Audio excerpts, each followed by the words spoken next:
est avéré maintenant, depuis des années, même par les Nations Unies, que le gouvernement rwandais soutient les rebelles du M23, des rebelles qui sèment la terreur, la mort en République démocratique du Congo, notamment à l'Est, où ce conflit a déjà fait des millions de morts.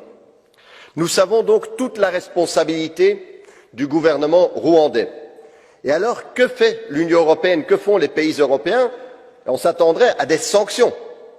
C'est la réponse que l'Union européenne a souvent quand on voit ce genre d'action de la part d'un pays contre un autre.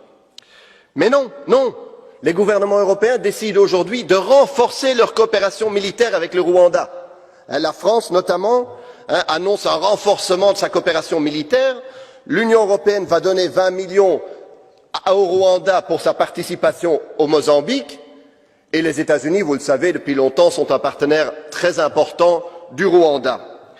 Tandis que vous savez qu'aujourd'hui, s'il y a un État qui vend des armes à la République démocratique du Congo, il doit notifier les Nations Unies, ce qui ralentit, voire empêche, évidemment, la livraison des armes à un pays trop souvent et si souvent agressé.